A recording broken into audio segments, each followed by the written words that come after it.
નમસ્કાર, બેનિફિટ બુલેટિનમાં આપનું સ્વાગત છે. આપની સાથે હું છું ભાર્ગવી. ફટાફટ નજર કરીએ આજના મહત્વના સમાચારો પર. છેલ્લા 24 કલાકમાં ગુજરાતના 81 તાલુકામાં વરસ્યો વરસાદ. જાંબુઘોડા તાલુકામાં રાજ્યનો સૌથી વધુ 8 ઇંચ જેટલો વરસાદ વરસ્યો. આગામી 5 દિવસ ભારે વરસાદની આગાહી. ઈડરમાં એક પોલીસકર્મી નશાની હાલતમાં ઝડપાયો. કાર ભરબજારમાં વચ્ચોવચ મૂકીને સૂઈ ગયો હોવાનો વિડીયો વાયરલ થયો, જેને લઈને ટ્રાફિક જામ સર્જાયો. આ સમગ્ર મામલો શહેરમાં બન્યો ચર્ચાનો વિષય. આંતરરાષ્ટ્રીય યોગ દિવસ નિમિત્તે રાજકોટમાં યોગ સાધક બહેનોએ પાણીમાં કર્યા યોગાસન.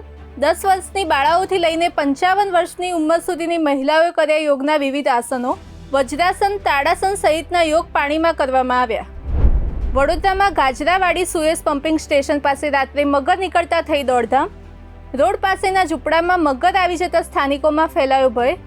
એનિમલ રેસ્ક્યુ ટીમના સભ્યોને જાણ કરતા તાત્કાલિક સ્થળ પર દોડી આવીને 4.5 ફૂટ મગરનું કર્યું રેસ્ક્યુ. સુરતમાં વિદ્યાર્થીઓને GCESમાં પડતી સમસ્યાને લઈને ABVPનો ઉગ્ર વિરોધ. યુનિવર્સિટી બહાર કર્યું વિરોધ પ્રદર્શન. કાળી પટ્ટી બાંધીને કરવામાં આવ્યો વિરોધ. સમસ્યાનો હલ થાય તેવી કરવામાં આવી માંગ. વિરોધ બાદ કુલપતિને કરવામાં આવી રજૂઆત. આ હતા અત્યાર સુધીના મહત્વના સમાચાર. આવા જ સમાચારોના અપડેટ માટે જોડાયેલા રહો બેનિફિટ ન્યૂઝ સાથે.